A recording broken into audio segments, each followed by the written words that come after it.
कृषि कानूनों की वापसी हो चुकी है और किसान अपने घरों को रवाना होना शुरू हो चुके हैं, लेकिन उत्तर प्रदेश विधानसभा चुनाव सिर पर हैं। आइए जानते हैं भारतीय किसान यूनियन बलराज के उत्तर प्रदेश चौधरी शौकत अली चेची से कि ऐन वक्त पर मोदी सरकार ने जो कृषि कानून वापस लिए हैं, इसका क्या खास परिणाम होगा, क्या ये राजनीतिक इसका फायदा उत्तर प्रदेश चुनावों में मिल पाएगा और इसके क्या सकारात्मक परिणाम होंगे। इन तमाम मुद्दों को लेकर उत्तर प्रदेश के अध्यक्ष भारतीय किसान यूनियन बलराज चौधरी शौकत अली चेची से खास बातचीत करते हैं। किसानों का जो अपमान किया था नरेंद्र मोदी सरकार ने, खालिस्तानी, पाकिस्तानी, अलगाववादी, परजीवी, आंदोलनजीवी, नए जाने अनगिनत शब्दों का प्रयोग किया और उसमें जो उनके मंत्री थे जो सत्ता में बैठे हुए, जिन्होंने वोट झोली भर भर के किसानों ने वोट दिया था, उन्होंने भी अपमानित किया। इस अपमान का बदला तो शायद किसान नहीं सह पाएगा, क्योंकि बीजेपी सरकार समझ रही होगी कि भाई हमने कृषि बिलों को वापस कर दिया और एक कमेटी बना दी जो है एमएसपी कानून के लिए, और उसमें जैसे कि पराली जलाने का मैटर है जो मांग रखी गई थी, और कॉमर्शियल बिजली बिल का जो मैटर था, और उसमें जो है और कई सुविधाएं उन्होंने जोड़ रखी थी। तकरीबन 6 मांगें थी किसानों की, और उन सब का जो है एक संशोधन करके, एक समझौता करके किसानों को वहाँ से उठा दिया है। तो बीजेपी सरकार समझ रही होगी कि भाई अब हमें लाभ हो जाएगा, क्योंकि बीजेपी का जब वोट घटना शुरू हो गया, चाहे उपचुनाव हुए हों अब से पहले 4-5 राज्यों में, और उसके बाद में जो गलत संदेश जा रहा था, क्योंकि किसान जो लाखों की संख्या में देश के अलग अलग हिस्सों में, प्रदेशों में बैठे हुए थे और दिल्ली के बॉर्डरों पे बैठे हुए थे, खाली किसान जो है अपने एमएसपी की ही बात नहीं कर रहे थे, वो अत्याचार, भ्रष्टाचार, बलात्कार, हत्याएं, आत्महत्याएं, सभी बातों पे जो है वो अपनी इस आवाज़ को बुलंद कर रहे थे, जो बीजेपी के लिए खतरे की घंटी बज रही थी। लेकिन सवाल आपका जो वाजिब था, उस सवाल को ही मैं यहाँ जोड़ देता हूँ, क्योंकि बीजेपी सोच रही होगी कि किसान अब भूल जाएगा, अन्नदाता भूल जाएगा। देखिए, जब चोट लग जाती है इंसान के, तो वो दर्द जो है उसका महीनों तक चसकता है, और वो याद रखता है कि भाई मेरे चोट किस कारण से लगी, किस गलती से लगी, उस गलती का जो है वो आगे सुधार करने की कोशिश करता है। तो बीजेपी समझ रही होगी कि भाई 2022 के जो चुनाव आ रहे हैं 5 राज्यों में, उसमें हमें लाभ मिल जाएगा। वो लाभ मिलने वाला नहीं है। बीजेपी को अन्नदाता हमारे देश का उखाड़ कर फेंक देगा सत्ता से, और ये जो है अपने झोली डंडा को लेकर के वहीं बैठ जाएंगे जहां इनकी जगह है। नहीं तो ये बताइए, क्या किसानों की नाराजगी इससे जब वापस कृषि कानून हो गया है, तो नाराजगी इसकी किसानों की दूर नहीं हुई क्या सरकार? देखिए, मार कूट करके अगर किसी को टांड पे बैठाया जाए तो क्या वो झिरे उड़ाएगा? जो 1 साल पहले से वहाँ बैठे हुए थे किसान, और किसान अपनी जायज़ मांग को मांग रहे थे और सबके हक में वो खड़े थे, उनको अपमानित किया गया। लगभग 750 के करीब जो है किसान शहीद हो गए थे, जिसमें अगर कहा गया केंद्र सरकार से, प्रदेश सरकारों से कि भाई इसका डाटा बताओ, तो वो कह रहे थे हमारे पास में डाटा ही नहीं है। तो इनको जो है डाटा दिखाई दे जाता है कहाँ कि भाई पाकिस्तान में जा कर के 650 आतंकवादियों को मार दिया, और जिन किसानों ने, जिन अन्नदाताओं ने जो देश का पेट भरता है, जो हमारे देश की लोकप्रियता अन्नदाताओं की बदौलत विदेशों में है, उनका इनके पास में डाटा नहीं है। इनको आंदोलनजीवी, परजीवी, आतंकवादी, खालिस्तानी वो सब दिखाई दे रहे हैं, लेकिन डाटा का मालूम नहीं है।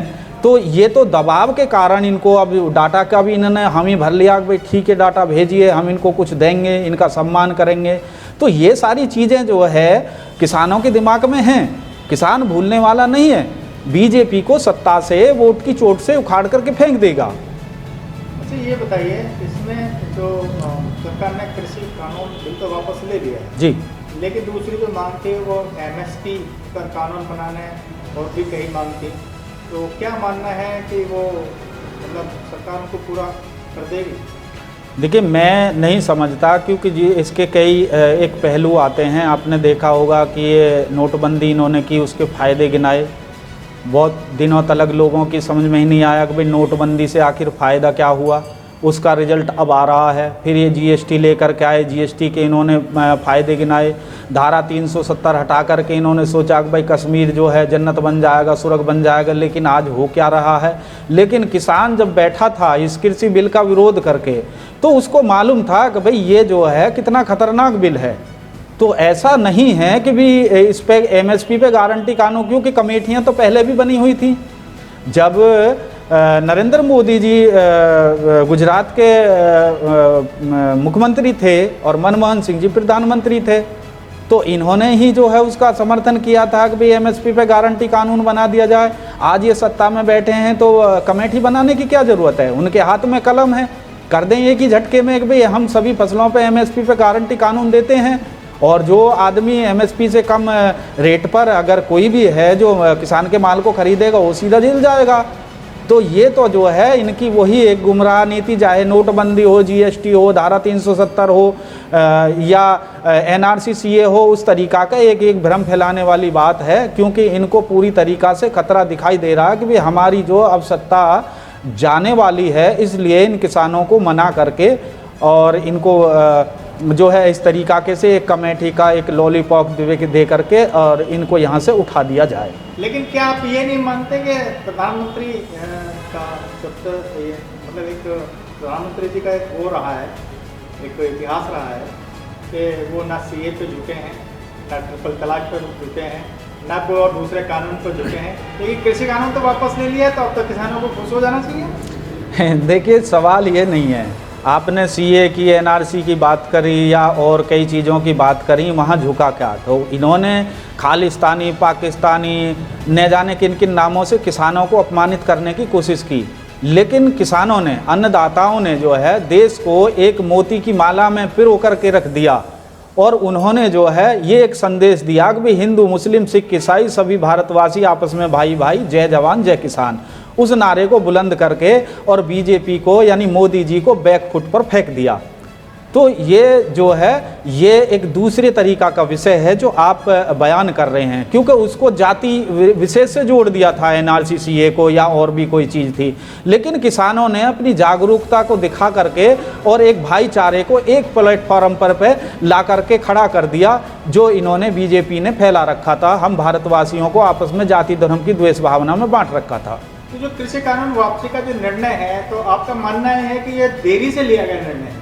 ये तो शुरुआत में इन्होंने पहले लिया जाना, क्योंकि ये इन्होंने जो है ये कृषि कानून नहीं बनाया था, ये कोरोना काल में अध्यादेश लेकर के आए थे। अध्यादेश कब लाया जाता है? जब देश किसी विपत्ति में हो, भाई लड़ाई का मामला हो या कोई भयंकर युद्ध की संभावना बन रही हो, या देश में एक ऐसी विघटन परिस्थिति आ गई हो कि जिसमें अध्यादेश लाना पड़ा।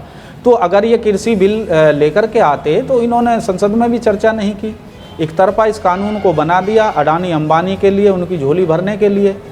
तो इसको तो हम किसी भी स्तर से सही तरीका से उचित ही नहीं मानते। इनका तो सवाल ये है जी कि सरकार ये कह रही है कि किसानों की जो आय है वो दुगनी हो गई है, किसान खुशहाल है। कितना खुशहाल है, क्या मानते हैं किसानों की, क्या वाकई आय दुगनी है? पत्रकार, आप एक किसान हैं, आप भी पत्रकार हैं, मैं तो किसान हूं। आप भी जानते हैं कि आय दुगनी कहां से कितनी हो रही है। मैं आपको बता दूं कि मैं अपने हाथ से खेती करता हूं, मैं कोई हवाई किसान में संगठन में नहीं जुड़ा हुआ, ट्रैक्टर पे बैठा हुआ हूं। आपको ये भी मालूम है कि एक ट्रैक्टर मेरा अपना पर्सनल है, अपने हाथ से खेती करता हूं। कि लगभग जो है अब की बार की अगर मैं बात करूं तो 6 बीघे यानी 6,000 रुपये 1 बीघे में धान की फसल अभी उठ करके तैयार हुई है। 6,000 से लेकर के 9,000 रुपये बीघे का खर्च आया है अब की बार। और जो धान उसमें कटी है उस धान में से लगा करके 6,000 से ही और 7,000 8,000 रुपये बीघे की उसमें से पैदावारी हुई है। तो किसान की तो आय दुगनी होने का मतलब तो अलग रह गया, वो तो आय तो घट गई, कम से कम 2-2.5 हज़ार रुपये घट गई।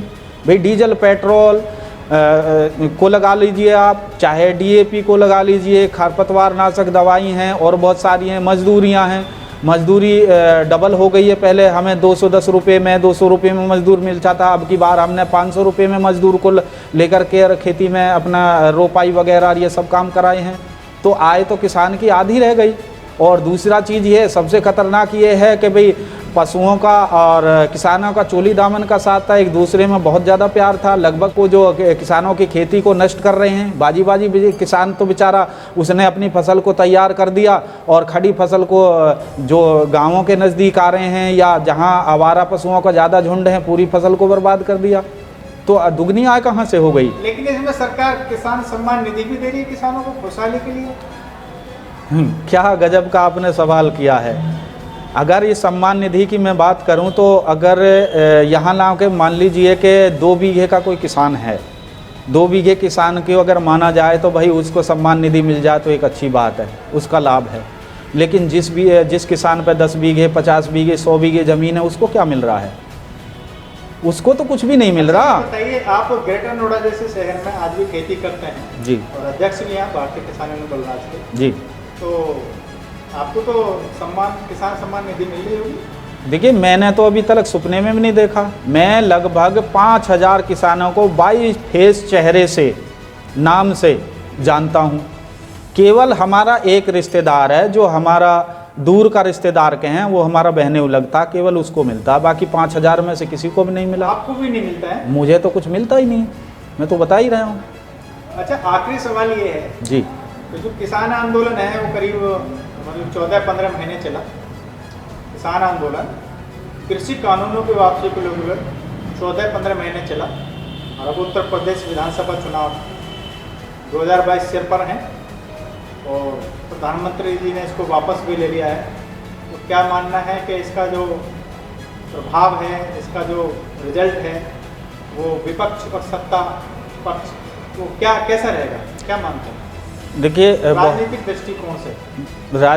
दृष्टिकोण से आपने बहुत ही सटीक सवाल पूछा है। पहली बात तो इन कृषि काले कानूनों को वापस लेने के लिए प्रधानमंत्री जी का मैं धन्यवाद भी करूंगा, लेकिन प्रधानमंत्री जी ने अपनी वोट घटने के डर से इसको वापस लिया। आगे आने वाला जो चुनाव होगा वो चुनाव जो है बीजेपी के लिए खतरे की घंटी है, क्योंकि मैंने पहले ही कह चुका हूं कि जब इंसान के चोट लग जाती है तो उसकी कई महीना तक वो जो दर्द है उस चोट का वो कसकता है। तो इतनी जल्दी किसान भूलने वाला नहीं है, क्योंकि जो दर्द किसानों को, अन्नदाताओं को बीजेपी सरकार ने, नरेंद्र मोदी जी की सरकार ने दिया था वो आसानी से भूलने वाला नहीं है। और जब तक वो दर्द किसान भूल पाएगा तब तक चुनाव हो जाएंगे और बीजेपी की लुटिया यानी डूब जाएगी। अच्छा, ये बताइए, ये जो कृषि कानून है ये वापस हुए हैं तो उत्तर प्रदेश चुनाव में इनको क्या फर्क पड़ेगा? भाजपा को क्या फर्क पड़ेगा? नुकसान होगा या नहीं होगा? विपक्ष को क्या फर्क पड़ेगा? देखिए, भाजपा को तो ये काफ़ी सारा नुकसान होगा, क्योंकि कृषि बिल को वापस करना ही भाजपा के लिए एक खतरे की घंटी थी। अगर नहीं करते इन कृषि बिलों को वापस तो और ज़्यादा नुकसान होता, लेकिन काफ़ी फर्क पड़ेगा और विपक्ष को इससे फायदा होगा, क्योंकि किसान जो है बहुत ज़्यादा नाराज है। किसान के साथ साथ जो देशवासी ये सोचते हैं कि भी हमारा अन्नदाता है किसान, उस अन्नदाता को जो अपमान किया है बीजेपी सरकार ने, उसके साथ साथ जो सहानुभूति लेते हैं किसानों के साथ, वो भी किसानों के साथ जुड़ेंगे और भाजपा के खिलाफ वोट करेंगे, जो 2022 चुनाव में एक खतरे की घंटी है भाजपा के लिए। भाजपा अगर ये समझ रही हो कि भाई हमने कृषि बिल वापसी करके किसानों को समझौता करके हमने जो इनका आंदोलन उठा दिया है तो इससे हमें लाभ होगा, तो बीजेपी को लाभ नहीं होगा, क्योंकि बीजेपी झूठ गुमराह नफरत की नीति अपनाती है। तो वो जो झूठ गुमराह नफरत की नीति है वो जो है किसान उसको भूलने वाला नहीं है और बीजेपी को वोट की चोट से बहुत बड़ी टक्कर देगा और विपक्ष का फायदा करेगा बीजेपी। यानी आपका ये कहना है कि भाजपा को इससे बहुत ज्यादा नुकसान होगा उत्तर प्रदेश विधानसभा चुनाव 2022 में, लेकिन विपक्ष को कैसे संजीवनी मिलेगी इससे? विपक्ष को कैसे संजीवनी मिलेगी इससे? देखिए, विपक्ष को संजीवनी इस वजह से मिलेगी कि 2014 में जब मोदी जी आए थे विकास पुरुष बन के और उन्होंने लोक लुभावन वादे किए थे कि भी भ्रष्टाचार खत्म होगा, किसानों की आय दुगनी होगी। 2022 का वादा किया था कि भाई 2022 तक हम किसानों की आय दुगनी कर देंगे, सबको रोजगार मिलेगा, यानी 2 करोड़ लोगों को हर साल रोजगार देंगे और भ्रष्टाचार खत्म हो जाएगा, अत्याचार खत्म हो जाएगा और सबको एक ऊर्जावान किरण की तरफ लेकर के आएंगे कि यानी कि सबका साथ सबका विकास के नारे को लेकर के चले थे। वो सारी चीज़ें धरातल पर नहीं आई जो बीजेपी के लिए खतरे की घंटी सीधी सीधी दिखाई दे रही है कि 2022 चुनाव में किसानों की आय बजाय दुगनी होने के आधी रह गई और बेरोजगारी बहुत ज़्यादा बढ़ गई, भ्रष्टाचार बहुत ज़्यादा बढ़ गया और अत्याचार भी बहुत ज़्यादा बढ़ गया, क्योंकि इन्होंने एक नारा दिया था बेटी बचाओ बेटी पढ़ाओ। लेकिन बेटियों को किससे पढ़ाएं? इसमें सारे के सारे गुंडे मवाली तो भाजपा में शामिल हो रहे हैं। बेटियों का अपमान हो रहा है, उनको जिंदा जलाया जा रहा है, उनकी असमत लूटी जा रही है। तो बीजेपी के लिए तो खतरे की घंटी है। चारों तरफ से कहीं भी आप चले जाओ, गहराई से समझ के चल लो, सब जगह बीजेपी के लिए खतरा ही खतरा है और किसान सबसे बड़ा फैक्टर बनेगा बीजेपी को हराने के लिए। पश्चिम उत्तर प्रदेश में क्या प्रभाव पड़ेगा इसका खासकर? देखिए, अगर राजनीतिक में बात करूं तो पश्चिमी उत्तर प्रदेश में जो आरएलडी है, वो आरएलडी जो है किसानों की पार्टी कही गई है। वो किसानों को हमेशा से साथ लेकर के चलती है, चाहे स्वर्गीय चौधरी चरण सिंह जी रहे हों, चाहे स्वर्गीय अजीत सिंह जी रहे हों, और जयंत जी भी उन्हीं के रास्ते पर चल रहे हैं। और इस समय जो है समाजवादी पार्टी का आरएलडी का आपस में पैक्ट हो गया है। तो ये तो बीजेपी के लिए पश्चिम उत्तर प्रदेश तो बहुत बड़ा खतरनाक मोड़ पर पहुंच गई। लेकिन अभी आप कह रहे हैं कि आरएलडी किसानों की पार्टी है और आरएलडी ने समाजवादी पार्टी से गठबंधन किया है, लेकिन पूरे 5 साल से जब से योगी सरकार आई है, क्या सपा सुप्रीमो अखिलेश यादव आपने सड़क पे उतरते हुए देखे? देखिए, क्या उन्होंने सड़क पे उतर के प्रदर्शन किया है? क्या उन्होंने किसानों के साथ लाठी खाई है? इस चीज को जनता नहीं देखेगी?